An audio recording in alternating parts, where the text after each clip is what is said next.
नमस्कार, मैं राजेश दत्त आपके अपने YouTube चैनल एकलव्य इंस्टीट्यूट में हार्दिक अभिनंदन करता हूं। तो मैं दोस्तों, हम सभी जानते हैं कि एकलव्य इंस्टीट्यूट की शुरुआत हो चुकी है और इसमें जो कि भारत का भूगोल पढ़ रहे हैं हम लोग। और भारत के भूगोल में नामकरण देखा, भारत के तर्क रेखा, भारत के मानक समय रेखा, भारत के विस्तार को देखा, भारत के परिचय से हमने आपको अवगत कराया है, जो कि जबरदस्त तरीके से हमने मैप भी बताया है। हमें उम्मीद है कि आपको समझ में आया होगा। ठीक, हमें उम्मीद है कि आप स्वस्थ होंगे, व्यस्त होंगे शिक्षा में। ठीक है, तो आप हमारे साथ ऐसे लगे रहिए, एक एक बेहतरीन से बेहतरीन आपको तरीके से हम पढ़ाने की कोशिश करेंगे। तो आज का जो सेशन हमारा होगा वो होगा भारत की जलीय सीमाएं, यानी हम लोग वाटर फ्रंटियर के बारे में बात करेंगे, जलीय सीमाओं के बारे में बात करेंगे भारत के।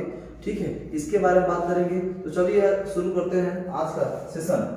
ठीक, आज का सेशन हमारा होगा जलीय सीमाएं, जलीय सीमाएं। ठीक है, वाटर फ्रंटियर, वाटर फ्रंटियर के बारे में हम लोग बात करेंगे। तो कुछ बेसिक तथ्य हैं, इसके बारे में समझे पहले। ठीक, हम सभी जानते हैं कि जो भारत का मुख्य तटीय सीमा है, जो भारत का मुख्य तटीय सीमा है वो कितना है, हमने पिछले वीडियो में बताया था 61 किलोमीटर। ठीक, 61 किलोमीटर है। तो जो ये मुख्य तटीय सीमा है ये कितने जिलों को, तो हम कहेंगे सर 66 जिलों। ठीक है, यानी 66 जिला, 9 राज्य के, 9 राज्य और 66 जिलों को टच करता है। उसके बाद 4 केंद्र शासित प्रदेश को टच करता है। ठीक, और 4 केंद्र शासित प्रदेश के 4 जिलों को भी टच करता है, 4 जिलों को भी टच करता है। 4 केंद्र शासित प्रदेश और 4 जिलों को भी ये टच करता है। ठीक है, उसके बाद कि अगर भारत के द्वीपों को भी मिला लिया जाए, अगर द्वीपों की लंबाई को भी मिला लिया जाए अगर, तो हमारा जो कि क्या हो जाएगा 7516.6 किलोमीटर हो जाएगा। ये द्वीपों सहित लेकर भारत की जो तटीय लंबाई है ये 7516.6 किलोमीटर हो जाएगा, जो कि पहले पिछले वीडियो में आपको बताया है। ठीक, अगर कुल भारत की लंबाई को मापा जाए, कुल भारत की लंबाई अगर ले लिया जाए, ठीक है, तो भारत की लंबाई ले लिया जाए, तो हमने आपको बताया था कि 22,716.6 किलोमीटर है। ठीक है, ये हमने कुछ बेसिक टर्म्स आपको पीछे वीडियो में बताया था। अभी भी मैं आपको जो कि शुरुआत कर रहा हूँ जलीय सीमाओं के बारे में, तो ये हमने आपको बता दिया। हमें उम्मीद है कि आपको ये समझ में आ रहा होगा और आप इसे जो कि पिछले वीडियो में आपको याद भी हो गया होगा। आइए हम शुरुआत करते हैं। हम बात कर रहे हैं जलीय सीमाओं के बारे में। तो जलीय सीमाओं के बारे में सबसे बात करेंगे हम लोग। देखिए, संयुक्त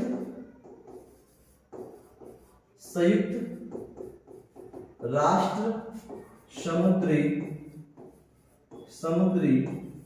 कानून संधि।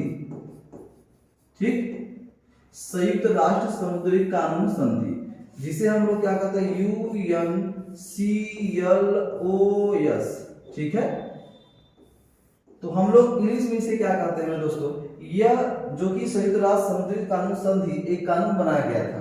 ठीक है, तो इसे हम लोग इंग्लिश में UNCLOS यानी लॉ ऑफ सी, हम लोग फुल फॉर्म इसका देख जानेंगे, यूनाइटेड नेशन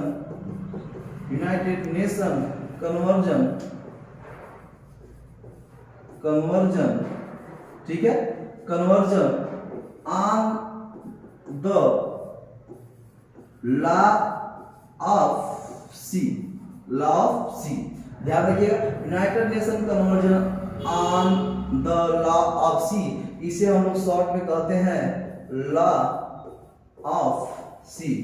ठीक है, यानी समुद्री कानून के नाम से हम लोग जानते हैं। ठीक है, ध्यान रखिएगा। एक कब पहल किया गया था, तो कब, ये भी क्वेश्चन महत्वपूर्ण है। 1982 ईस्वी में इसका पहल किया गया था। किसका?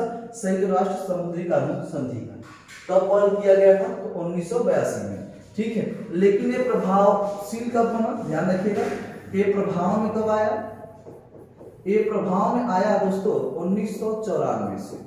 कब आया? 1994 ईस्वी में प्रभावशील बना। कब बना? 1994 ईस्वी। कब आया? 1982 में। प्रभावशील कब बना? 1994 में। ठीक है, ध्यान समझिएगा।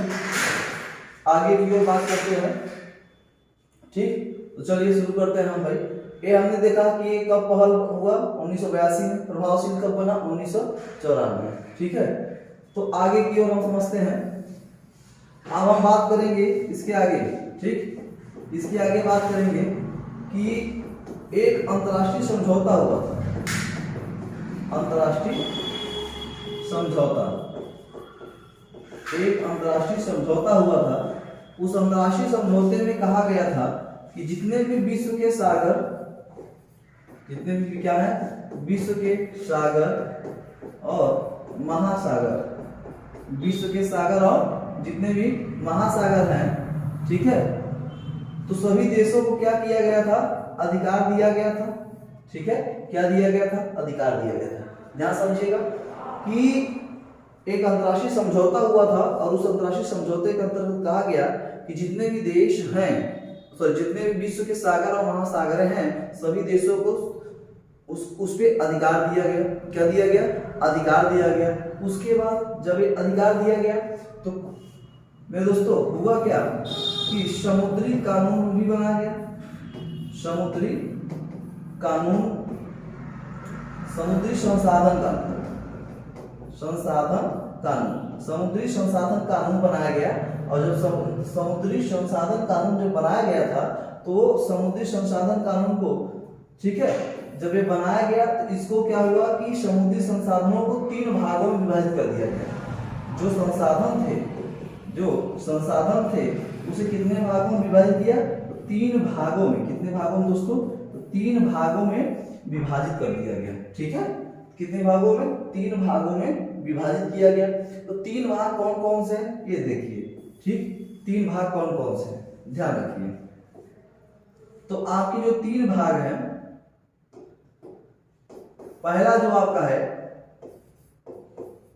प्रादेशिक, ठीक है, प्रादेशिक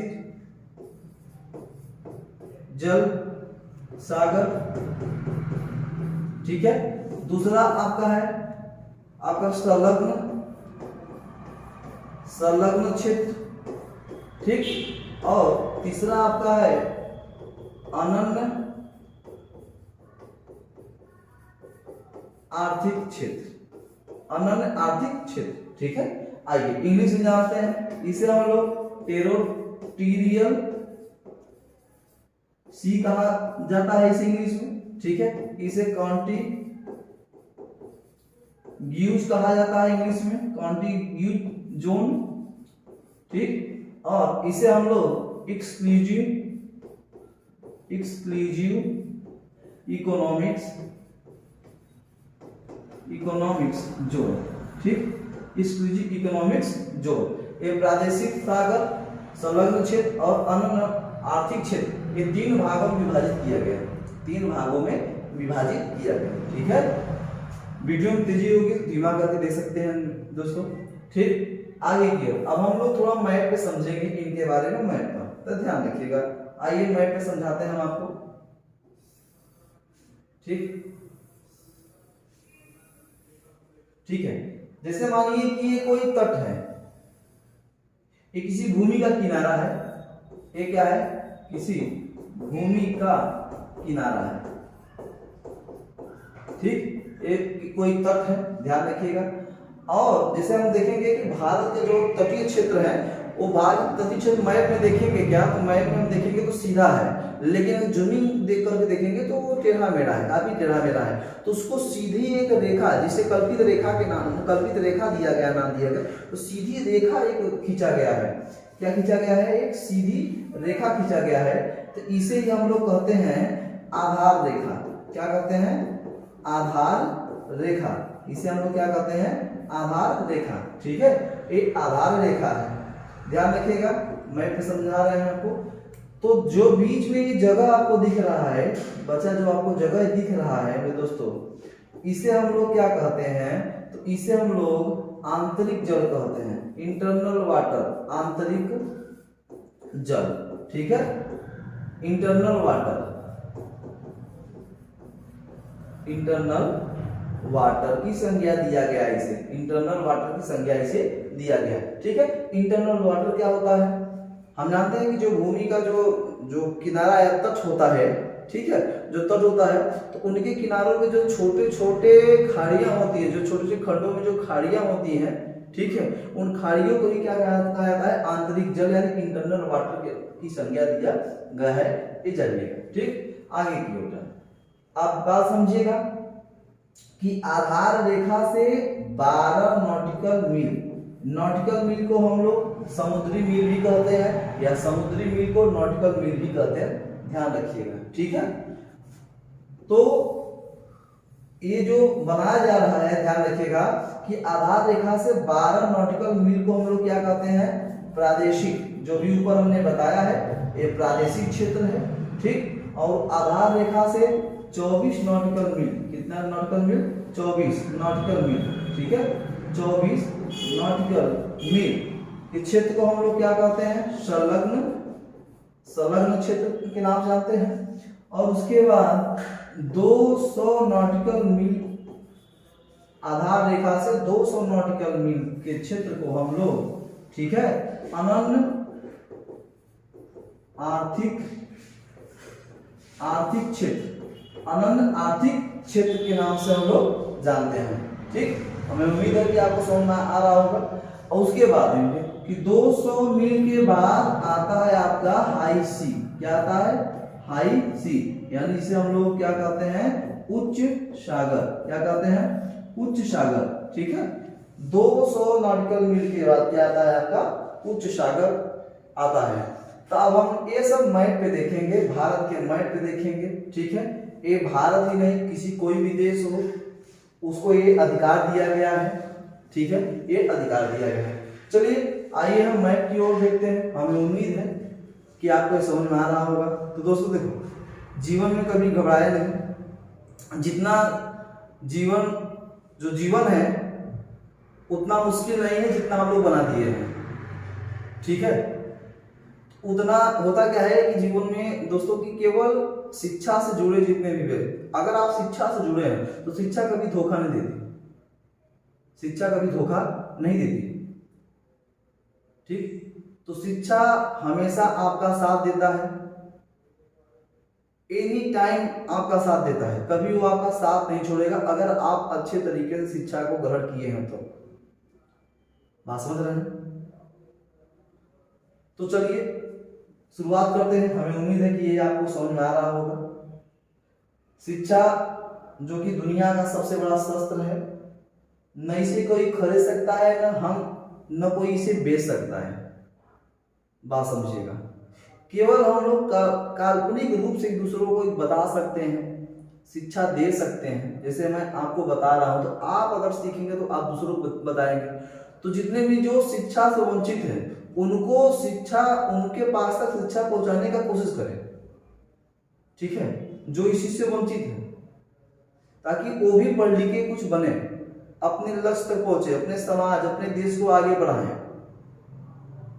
ठीक है, तो हम आगे की ओर देखते हैं। चलिए आइए मैप पर आपको समझाने की कोशिश करेंगे, इंडियन मैप पे आपको समझाने की कोशिश करेंगे दोस्तों। हमें उम्मीद है कि आपको ये समझ में आया होगा।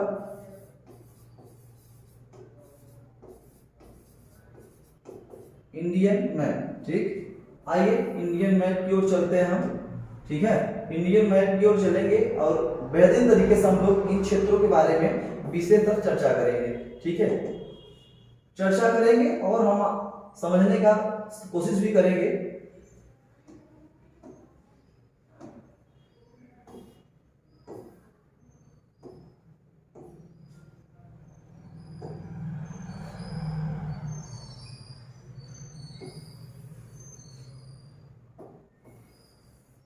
तो आइए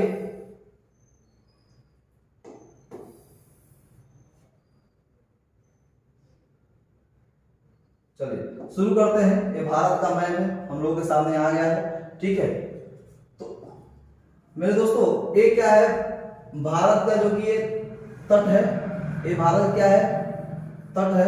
ठीक है, अभी जो कि हमने बताया है, तो देखिए ध्यान समझिएगा कि तट से मतलब आधार रेखा से 12 नॉटिकल मील, कितना नॉटिकल मील, 12 नॉटिकल मील तक क्या है, भारत का संपूर्ण अधिकार है।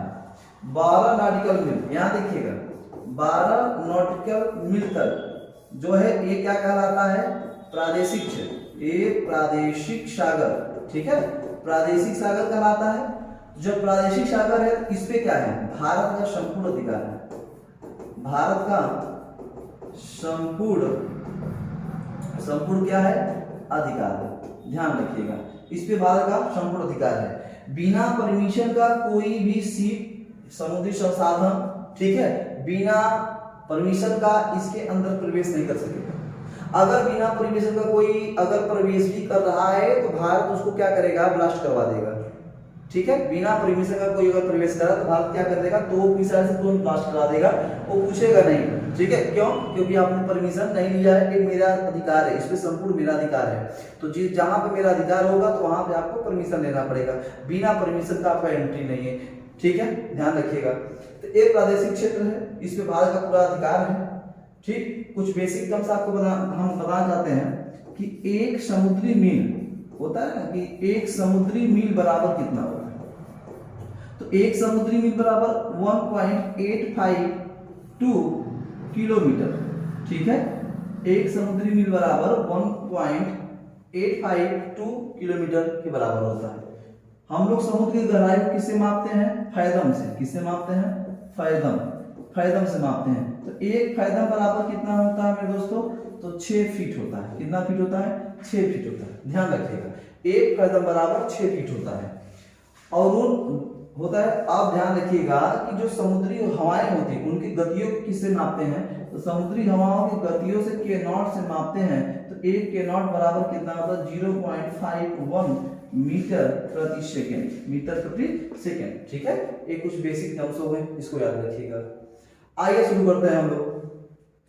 तो हमने देखा कि 12 नॉटिकल मील ये प्रादेशिक सागर है जो भारत का इसमें संपूर्ण अधिकार है, भारत का क्या है, संपूर्ण अधिकार है, ठीक है। बिना परमिशन का कोई भारत में इसमें प्रवेश नहीं करेगा, इस सीमा पार नहीं करेगा, ठीक। अगर कोई पार किया तो भारत तुरंत तो मिसाइल से क्या करेगा, उसको ब्लास्ट करवा देगा, क्यों, क्योंकि संपूर्ण अधिकार है भारत देश में।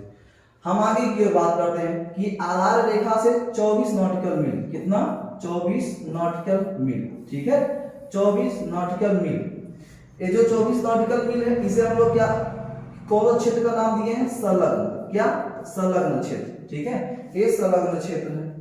और जो ये संलग्न क्षेत्र है इसमें में दोस्तों भारत का इसमें क्या है, साफ सफाई, ठीक है, इस क्षेत्र का साफ सफाई।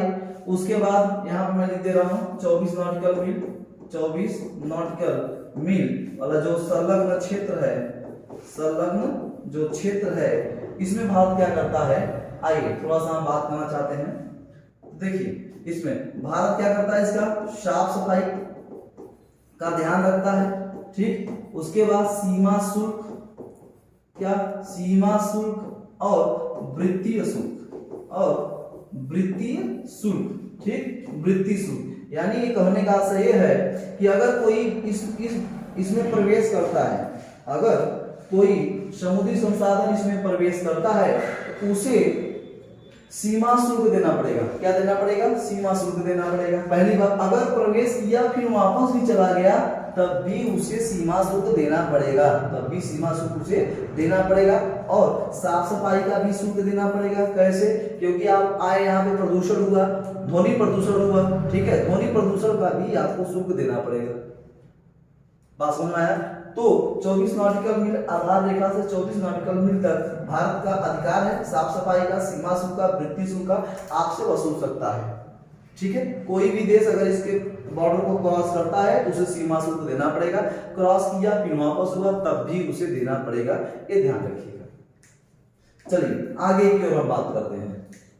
अब बात करते हैं 200 नॉटिकल मील, कितना, 200 नॉटिकल मील, ठीक है। ये जो 200 नॉटिकल मील का जो क्षेत्र है इसे हम लोग कहते हैं आर्थिक अनन्य आर्थिक क्षेत्र, ठीक है, अनन्य आर्थिक क्षेत्र, ठीक है। और ये जो नॉटिकल मील है 200 नॉटिकल मील जो है इसमें क्या करता है, परमाणु शोध, ठीक है, नए द्वीप का निर्माण, नए द्वीप का निर्माण, ठीक है। इसमें भारत का अधिकार है जो कि परमाणु शोध कर सकता है, परमाणु परीक्षण, नए द्वीपों का निर्माण कर सकता है, पहली बात। दूसरी बात समझिएगा कि इसमें, इस क्षेत्र में अगर गैस, पेट्रोल, डीजल, कोयला, अगर कुछ भी आर्थिक संबंधित कोई भी संसाधन अगर निकल रहा है तो उस पे अधिकार केवल भारत का होगा। उस पे अधिकार किसका होगा? केवल भारत का होगा, ये ध्यान रखिएगा, ठीक है, केवल भारत का होगा। बात समझ में आया? हमें उम्मीद है कि आपको ये समझ में आ रहा होगा, ठीक। आइए हम आगे की ओर बढ़ते हैं। 12 नॉटिकल मील, 24 और 200 नॉटिकल मील तक हमने आपको बता दिया कि क्षेत्र को क्या कहा जाता है, ठीक है। हम पढ़ रहे हैं भारत की जलीय सीमाओं के बारे में, विशेषकर हम लोग पढ़ रहे हैं। तो चलिए हम आगे की ओर शुरुआत करते हैं। हम आपको मैप लाना चाहते हैं, एक और मैप आपके सामने हम पेश करना चाहते हैं, ठीक है। आइए आप इसका स्क्रीनशॉट ले सकते हैं, थोड़ा सा स्क्रीनशॉट ले लीजिए दोस्तों, ठीक। चलिए हमें उम्मीद है कि आप स्क्रीनशॉट ले चुके होंगे। आइए हम बात करते हैं वाटर फ्रंटियर मैप, ठीक है, वाटर फ्रंटियर मैप। हम आपको ये बताना चाहते हैं, यहाँ पे एक मैप आपके सामने और लाना चाहते हैं वाटर फ्रंटियर मैप का।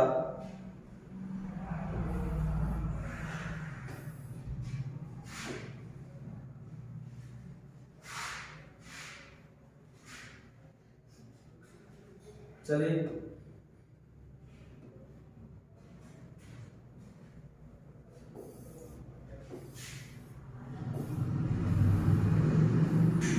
लग रहा है लिखना ही पड़ेगा दोस्तों। आइए वाटर फ्रंटियर मैप, चलिए अब आपके सामने आएगा वाटर फ्रंटियर मैप, आपके सामने आएगा, ठीक है। आइए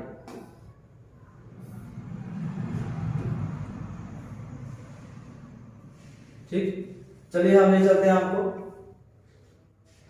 अगले मैप को। देखिए ये आपके सामने मैप आ गया है।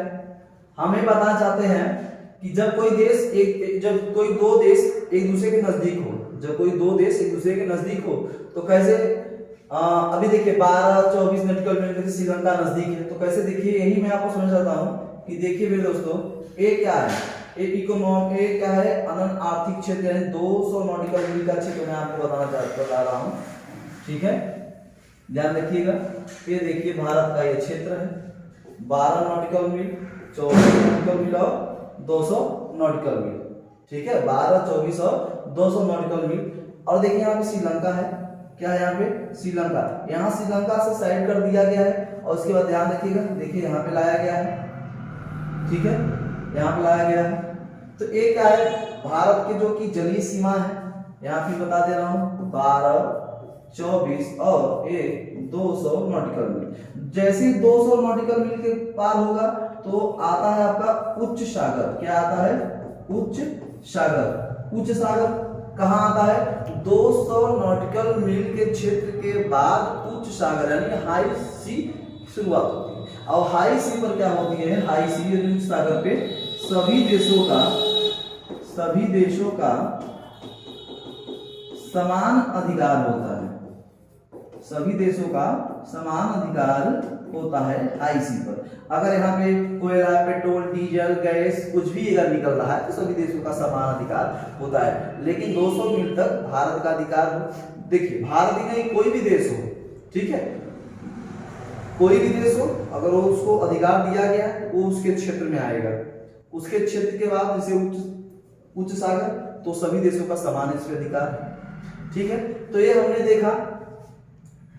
देखा दोस्तों भारत के जलीय सीमाओं के बारे में, ठीक है, एकदम सरल शब्दों में मैप पे हमने आपको समझाया है, ठीक।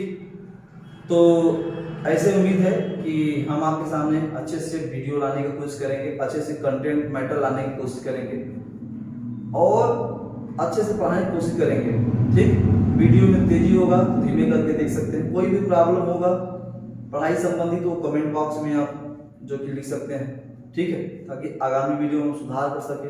कोई क्वेश्चन होगा कमेंट बॉक्स में लिख सकते हैं, हम उसका जवाब कमेंट बॉक्स में आपको दे देंगे।